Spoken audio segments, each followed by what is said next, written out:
우리 성경에는 굉장히 많은 인물들이 등장을 합니다. 하나님은 우리 인간의 역사 속에서 함께 하시는 하나님이시다. 우리 모세가 불꽃이 타고 있는 떨기나무 앞에서 하나님을 만났을 때 처음으로 하나님 만났잖아요. 그랬을 때 하나님은 누구십니까? 했을 때 나는 스스로 있는 자다. 이렇게 말씀하셨어요. 참 어려운 말씀이죠. 그리고 또 주님께서 이렇게 자신을 소개합니다. 출애굽기 3장 6절에 보니까 나는 내 조상의 하나님이니 아브라함의 하나님이요 이삭의 하나님이요 야곱의 하나님이라.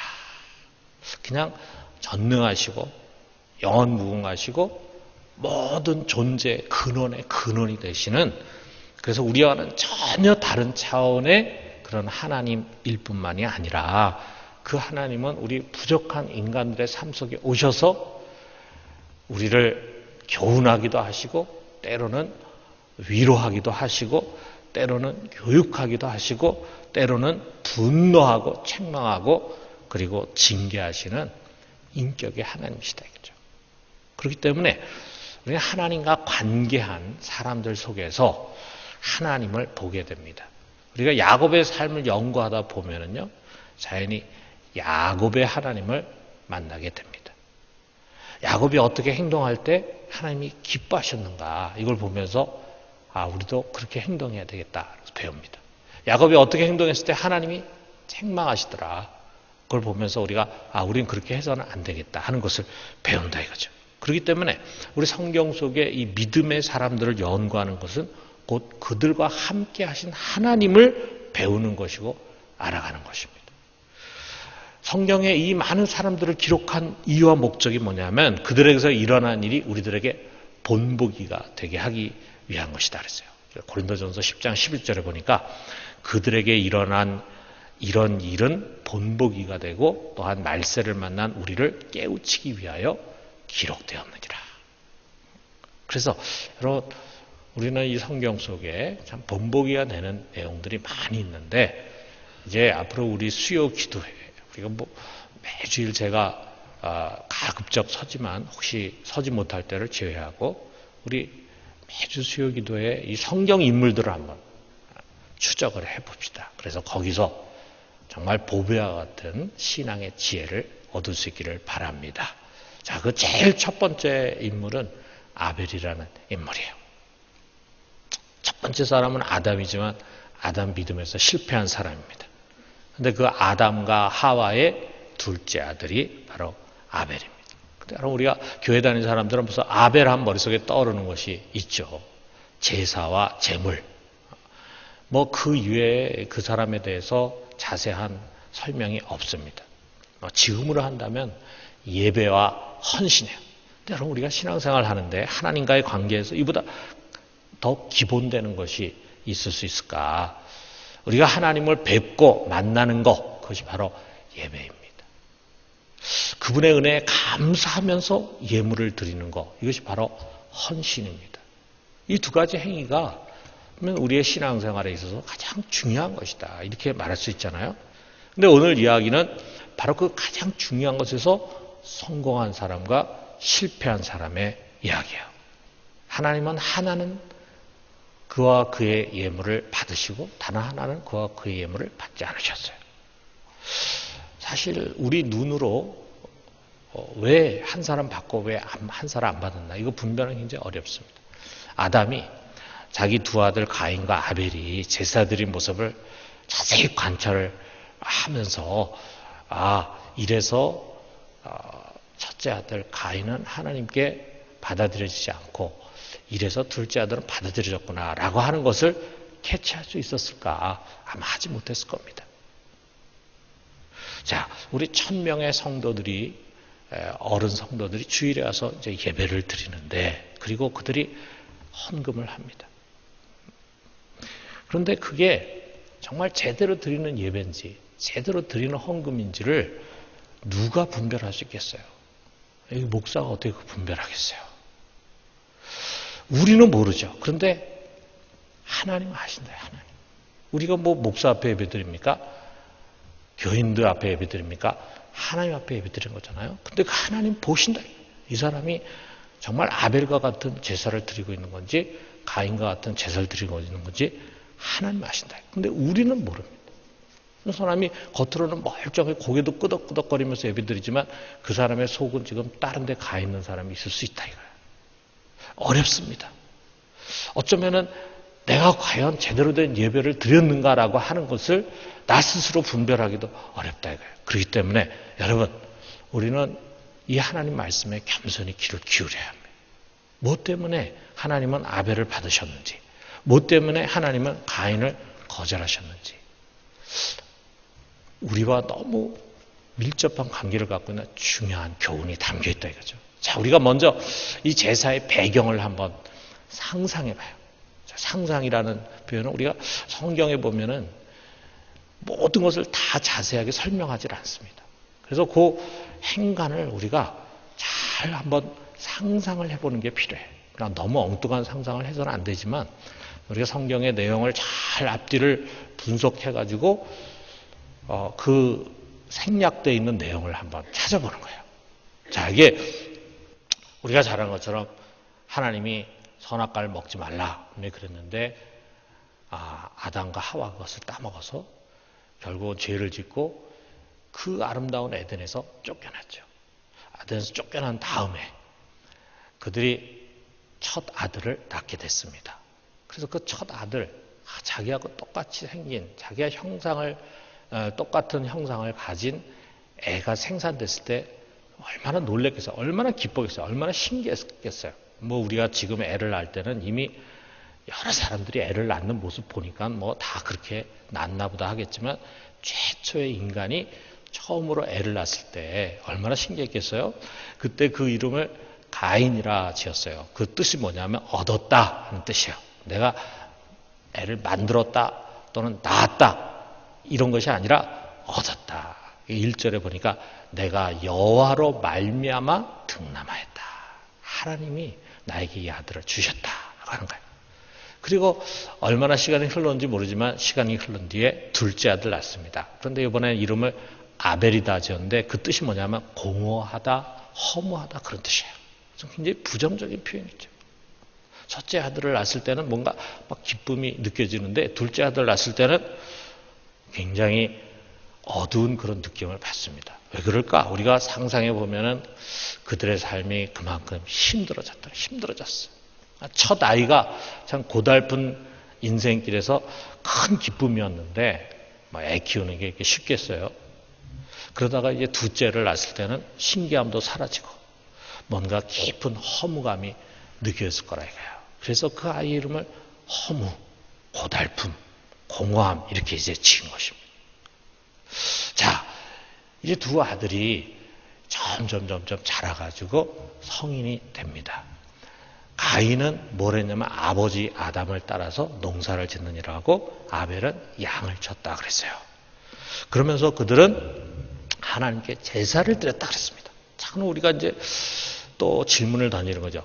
어디서 이 제사를 배웠을까? 도대체 이 제사라는 것이 언제부터 시작됐을까? 당연히 아버지에게서 배웠을 거라 이거예요. 제사의 시작은 틀림없이 아담이었을 것입니다. 자, 우리가 생각해 보면 아담과 하와는 에덴에서 하나님을 직접 만나고 그와 대화하고 그와 교제했던 사람들이 이 사람들보다 더 하나님의 존재를 분명하고 확실하게 아는 사람들이 어디 있겠어요. 그런 자기들이 잘못해서 쫓겨났어요. 쫓겨났지만 그는 더 이상 보이지 않고 만날 수 없는 그 하나님을 기억하려고 했을 것입니다. 그리고 죄를 짓고 쫓겨났기 때문에 그 하나님에 대한 두려운 마음을 갖고 있어. 그러니까 그 하나님 앞에 나아갈 때에 뭔가 희생 제물을 바쳐야 한다고 생각했을 거라 이거예요. 그러니까 우리가 고대 사회, 다시 말해서 모세를 통해서 하나님이 율법을 줘서 이렇게 제사를 드려라라고 구체적으로 가르쳐 주시기 이전에 제사의 내용은 대체로 단순합니다. 희생 제물을 하나님께 바치는 거예요. 자, 그런 단순한 제사의식이 그의 자녀인 가인과 아벨에게 그리고 그의 후손들에게 이제 전달이 됐다 이거죠. 어떤 사람들은 이 제사의 기원을 하나님이 이제 아담에게 하와에게 가죽옷을 지어 입혔다라고 하는 것으로 끌고 갑니다. 그래서 이 아벨은 양의 피의 의미를 알고 있었다. 그래서 양을 드렸다는 거예요. 자, 우리가 뒤에 레위기서에 보면은 피 흘림이 없은즉 죄사함이 없다. 그런 말씀이 있잖아요. 그러니까 피 없이는 사함이 없기 때문에 양을 드려야 된다. 짐승의 피를 드려야 된다. 그래야 진짜 제사가 되는 거다. 그렇기 때문에 양의 피를 드렸기 때문에 아벨의 제사는 받아들여진 것이고 가인은 피가 없기 때문에 하나님이 받지 않은 것이다. 라고 이렇게 생각하는 사람들이 있습니다. 우리 강해 설교로 유명한 아더 핑크 같은 사람이 그렇게 보는데 좀 억측입니다. 가인이 왜 농사물을 드렸는가? 농사 지으니까 그밖에 없죠. 아벨은 어떻게 양을 드릴 수 있었는가? 목축을 하니까, 양을 키우니까 자연히 자기가 갖고 있는 양으로 드리게 된 거죠. 자, 우리가 아벨이 특별히 피에 대한 믿음이 있었기 때문에 이 양을 드렸고, 그렇기 때문에 피를 흘린 제사를 드렸기 때문에 아벨은 받아들여졌다. 우리가 이렇게 해석하는 것은 바람직하지 않아요. 자, 어쨌든 오늘 본문의 핵심 뭐냐면 4절하고 5절인데 4절과 5절에 뭐라 그러냐면 여호와께서 아벨과 그의 제물은 받으셨으나 가인과 그의 제물은 받지 아니하신지라 그랬어요. 하나님이 아벨과 그의 제물은 받았어요. 그러나 가인과 그의 제물은 받지 않으셨어요. 자, 그렇다면 우리가 이 가인과 대비해서 아벨을 좀 주목해 봐요. 자, 어떻게 했길래, 어떤 제사였길래 그는 하나님이 받으시는 제사가 되고 하나님이 받으시는 제물이 됐는가? 자, 우리가 이거를 세 가지로 생각해 봅시다. 첫째는요, 아벨은 믿음으로 제사를 드렸다라고 하는 거예요. 자, 여러분 먼저 우리가 이 제사나 예배 또는 예물에 대해서 한번 상식적인 걸 한번 생각해 봐요. 하나님이 이런 걸 통해서 얻는 게 뭐가 있겠습니까? 하나님 부족한 게 뭐가 있겠어요? 하나님이 이런 걸 통해서 얻는 건 다른 거 아무것도 없습니다. 오직 영광을 받으시는 거예요. 그런데 그 영광이라고 하는 것은 겉으로 드러난 재물이라든지 우리의 외모를 통해서가 아니라 우리의 마음 깊은 곳에 그를 경외하는 우리의 마음을 통해서 하나님은 영광을 받으시는 거예요. 자, 우리가 몸만 와 있고 그럴듯한 값진 예물을 드린다고 해서 영광을 받으시겠어요? 여러분, 외롭고 가난하고 힘없는 노인 같은 경우라면은 누군가 자기를 찾아와 주고 그리고 뭔가 도움이 될 만한 것을 쥐어주는 것만으로도 기뻐하고 즐거워할 수 있겠죠. 그러나 우리 하나님은 어떤 분입니까? 아무런 부족한 것이 없는 분이잖아요. 모든 것 되시는 분이에요. 그렇기 때문에 우리 하나님은 우리가 드리는 무슨 재물이 필요해서 우리에게 재물을 가져와라 그러는 것이 아니잖아요. 또 네가 직접 와가지고 네 몸으로 나를 보여라. 우리의 몸을 보기 위해서 그러는 것이 아니라 로마서 8장 27절에 있는 것처럼 마음을 살피시는 이 우리 하나님은 마음을 살피시고 중심을 보신다.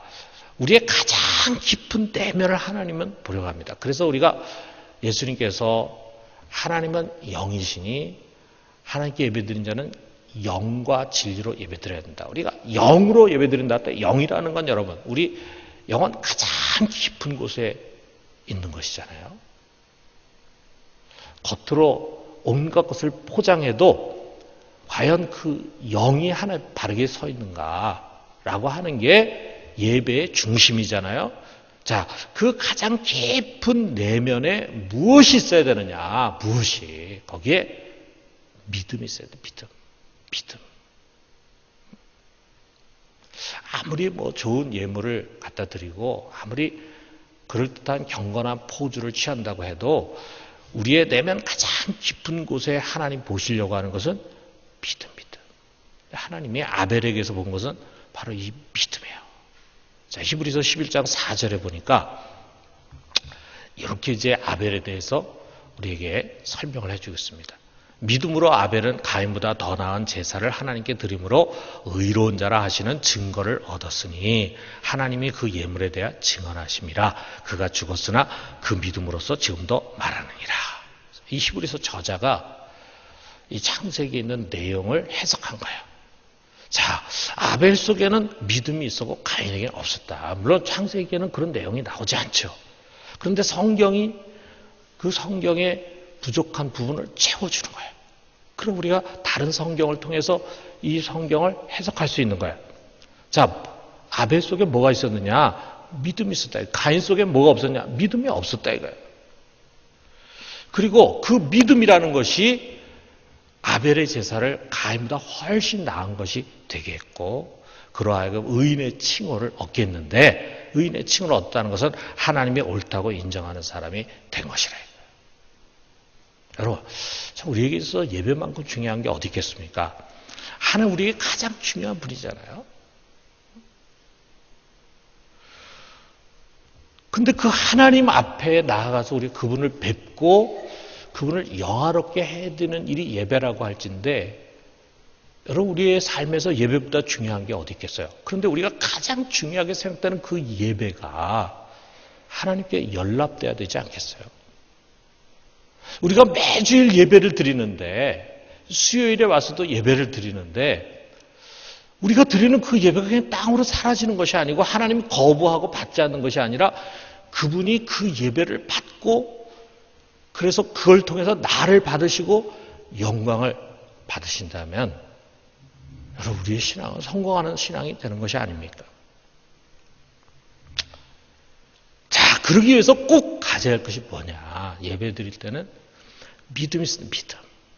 자, 그렇다면은 믿음이 뭐냐라고 하는 걸 히브리서에서 또 설명해 줘요. 히브리서 11장 6절에 보니까. 자, 우리 요거는 같이 한번 읽어봅시다.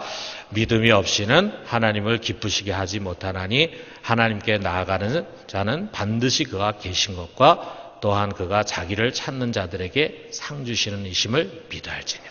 자, 무엇을 믿느냐라고 하는 걸 여기서 두 가지로 우리에게 이야기하고 있어요. 믿음을 아주 간략하게 설명하는데 무엇을 믿느냐? 그가 계신 것을 믿어야 된다. 이것은 그의 존재를 믿어야 된다라고 하는 그런 의미보다도 그가 지금 예배 여기에 임재해 계시다고 하는 것을 믿어야 된다. 왜 그걸 우리가 믿음이 필요합니까? 안 보이거든요.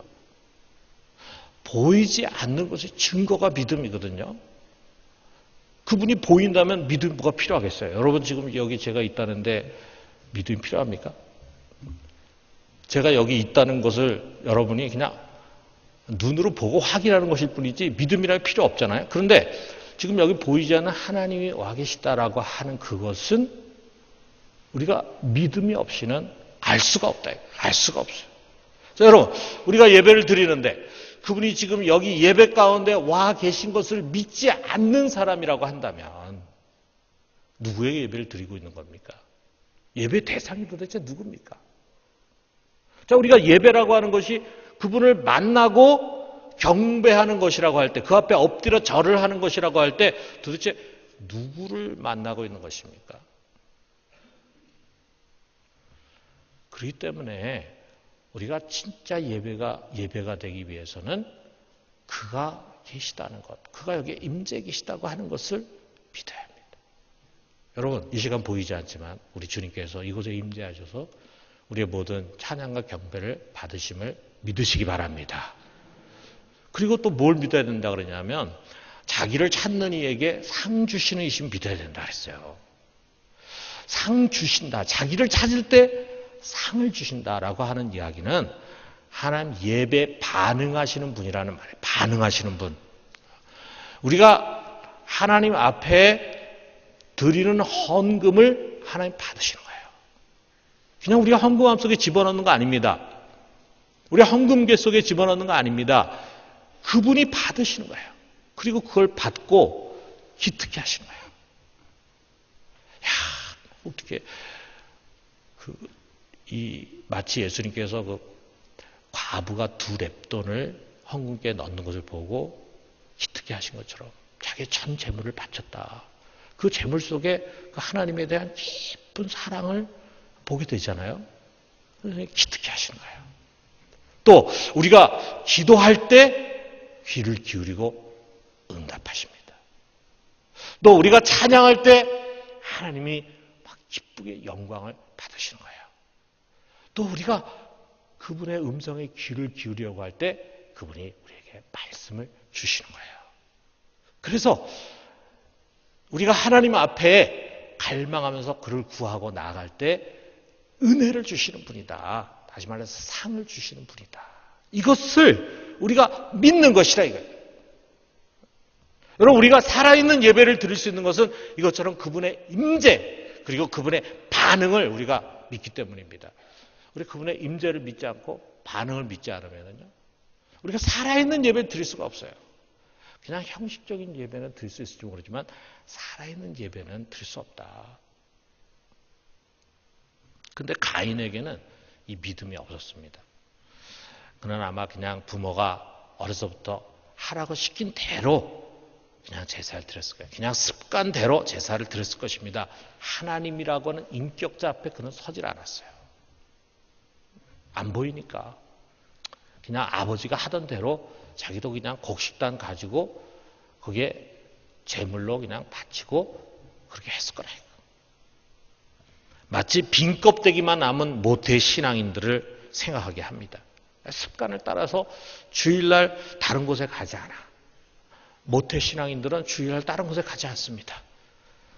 꼭 예배를 드려야 된다고 생각하고 교회에 옵니다. 교회 출석률은 참 좋아요.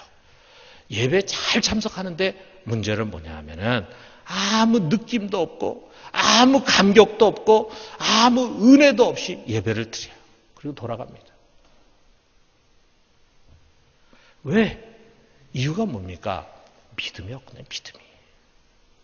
사랑하는 성도 여러분, 매주일 수요일 주님의 이름으로 모인 모임 가운데 우리 주님께서 임재하십니다. 이곳에 오셔서 여러분 한 사람 한 사람의 기도와 찬양, 이 모든 것을 통해서 영광을 받으십니다. 그리고 우리의 믿음에 응답하십니다. 그러므로 여러분, 우리는 최고의 것으로 예배를 드립시다. 준비된 몸과 마음으로 일찍 나와서 예배를 준비해요. 여러분, 지각하는 습관을 가진 사람들은요, 두려운 마음을 가져야 돼요. 여기에 예배 드릴 때 지각하는 사람들 보면은요, 목사님이 지금 기도할 때 내가 들어가야 되는데 목사님 눈을 뜨고 찬양할 때 들어가서 내가 누군가 다 보시겠다. 창피하다 하고서 얼굴을 이렇게 숙이고 들어옵니다. 그런데 여러분, 저한테 창피할 거 하나도 없습니다.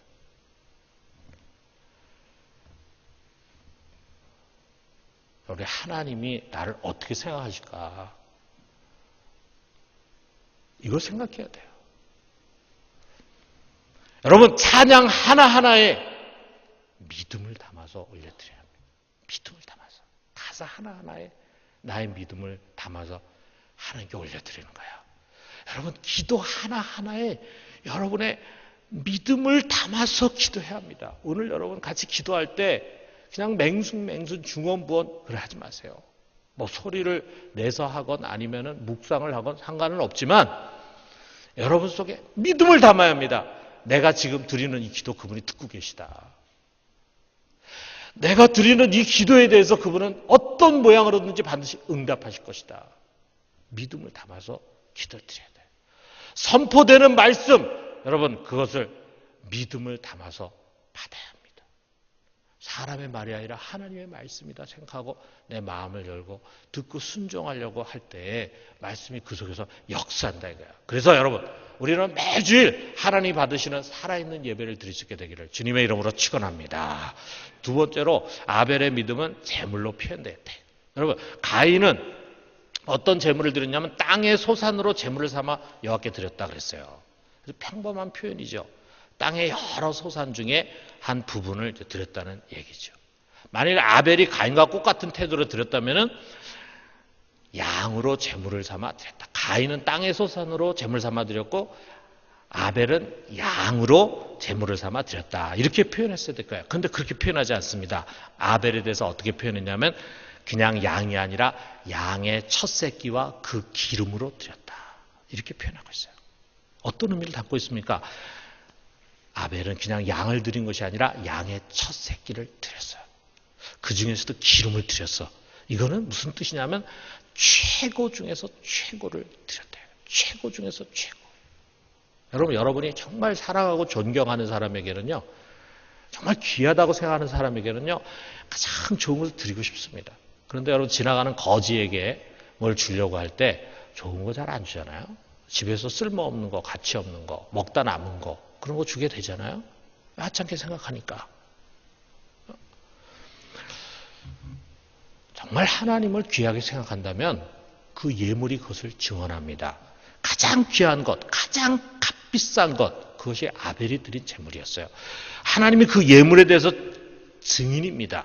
히브리서 12장 4절 아까 우리가 읽은 것 맨 뒤쪽에 보니까 하나님이 그 예물에 대하여 증언하십니다. 예물에 대해서 증언한다라고 하는 것은 이거 진짜다. 이거 최고다. 내가 여기에 대해서 만족한다. 라고 하나님이 말씀하셨다 이거예요. 바로 이 제물 속에 하나님에 대한 아벨의 믿음이 표현되고 있습니다. 그는 이것을 통해서 하나님 가장 귀한 분이고 가장 높은 분이고 내 인생에 가장 존귀한 분이다라고 하는 것을 고백하는 거예요. 아마도 이 가인이나 아벨 다 아담, 부모, 엄마 하와와 아버지 아담으로부터 하나님이 이 세상을 창조하신 분임을 들었을 거예요. 그리고 그의 계명 하나를 불순종함으로 말미암아 자신들의 운명이 이처럼 곤두박질 쳤다라고 하는 이야기를 들었을 거예요. 하나님 그런 분 아닙니까? 만물의 주인이 되시는 분, 인간의 생명과 죽음의 주권을 갖고 계시는 분, 이것을 그 아벨은 믿었기 때문에 그는 하나님을 경외했어요. 그렇기 때문에 그는 이 예물로서 이 믿음을 표현한 것입니다.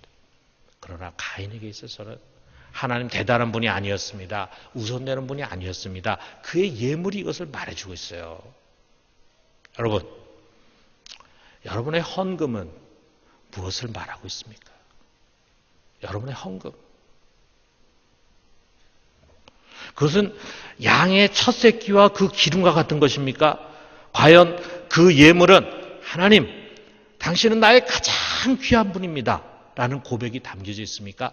거기에 대해서 어떻습니까? 하나님이 증인이 될 수 있을 것 같습니까? 우리는 그렇게 말할 수 있을지 모르죠. 어쩌면 우리 주위에 있는 사람 그렇게 얘기할지 모르죠. 그러나 하나님은 고개를 가로 적을지 모르죠.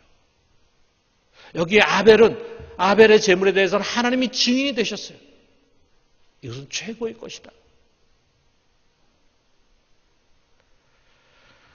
여러분, 우리의 예물이 하나님 가장 내 인생의 귀한 분이라고 하는 것이 담겨져 있습니까? 아니면 가인이 드린 그저 땅의 평범한 소산에 불과한 것입니까? 하나님이 기쁘게 연락할 수 있는 것입니까? 아니면은 연락하실 수 없는 것입니까?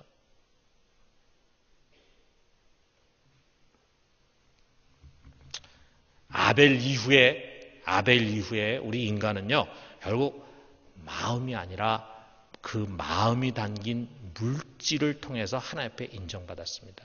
여러분, 우리가 이걸 잘 알아야 돼요. 마음으로 우리가 하나님께 인정받는 것이 아니라 그 마음이 담긴 물질로 인정을 받는 거예요. 물질은 하나님 앞에서 내 마음의 바로메타입니다.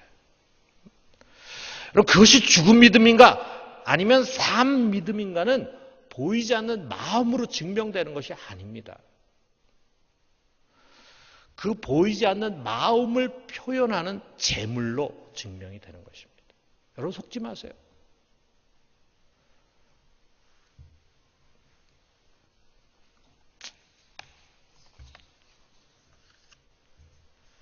첫 새끼와 그 기름. 우리의 제물이 늘 연락되고 그 하나님께 드려진 예물에 대해서 하나님이 증인이 될 수 있는 그런 예배가 되기를 주님의 이름으로 축원합니다. 마지막 세 번째는요, 아벨의 제사는 삶이 함께하는 것이었다. 자, 여러분, 성경은요, 아벨이 평상시 어떻게 살았는가라고 하는 것에 대해서 전혀 기록이 되어 있지 않습니다. 그런데 우리는 그래서 가인의 제사가 왜 연락되지 못했는가라고 하는 것을 통해서 아벨의 삶을 유추해 보는 거예요. 가인, 너는 이러이러한 것 때문에 네 제물이 연락되지 못했다라고 하는 이야기는 아벨은 그런 것이 갖춰져 있었기 때문에 연락됐다라고 하는 이야기로 우리가 유추할 수 있잖아요. 자, 가인은 자기 제사가 받아들여지지 않으니까 속으로 막 분노합니다. 그리고 안색이 변해. 속으로 화가 날 때 벌써 얼굴에 표정이 나타나잖아요. 시험에 든 거죠. 그랬을 때 하나님이 왜 네가 분노하고 너의 안색이 변하느냐. 그 말은 내가 공정하지 못한 것이냐. 공정한 것이다 라고 하는 말씀이죠. 그러면서 하나님 이렇게 말씀하죠. 7절에 보니까 네가 선을 행하면 어찌 낯을 들지 못하겠느냐. 선을 행하지 않냐면 죄가 문에 엎드려 있느니라. 죄가 너를 원하나 너는 죄를 다스릴지니라 그랬어요. 자, 우리가 이 말씀을 현대인의 성경과 NIV 성경에서 약간 의역해가지고 이렇게 번역을 했습니다. 내가 옳은 일을 했다면 왜 내가 내 재물을 받지 않겠느냐. 자, 내가 옳은 일을 했다면 내가 왜 내 예물을 받지 않겠느냐. 자, 예물을 받지 않은 이유가 무엇인가를 말해주고 있죠. 내가 옳은 일을 하지 않았다면 죄가 내 문 앞에 도사리고 앉을 것이다. 죄가 너를 다스리고 싶어 해도 너는 죄를 이겨야 한다. 자, 왜 가인의 제사가 받아들이지 않았는가라고 하는 것을 여기서 우리가 힌트로 알 수 있죠. 제사 이전에 또는 제물 이전에 그의 삶이 잘못되어 있었던 것입니다. 그리고 옳게 살지 못했어요. 선을 행하지 못했습니다. 죄의 유혹에 항상 흔들렸습니다. 그래서 죄를 불러들였고 죄는 항상 그 문 앞에서 도살해서 빈틈을 엿보고 있었어요. 결국은 그 죄의 빈틈을 내주고 살인하는 자가 되고 말았죠. 우리가 이를 통해서 볼 때 아벨은 그렇게 하지 않았음을 알 수 있습니다. 그는 하나님께 드리는 그 제사의 시간, 제사의 자리에서 뿐만이 아니라 그 밖에서도 하나님께 순종하고 동행하는 사람이었다는 것을 알 수 있습니다. 여러분, 예배는 삶과 분리된 것이 아닙니다. 일주일 동안 아무렇게나 살고 주일에 온갖 정성으로 준비해가지고 주여 하면서 나온다면 실패한 예배자가 될 것입니다. 일주일 동안 육신을 쫓아서 살고 우리가 어떻게 주일 예배를 영으로 드릴 수 있겠어요? 어떻게 그렇게 드릴 수 있겠어요? 여러분, 우리의 예배는 매일매일의 삶에서 계속됩니다. 우리는 코람되어 하나님 앞에서 살아가는 사람들입니다.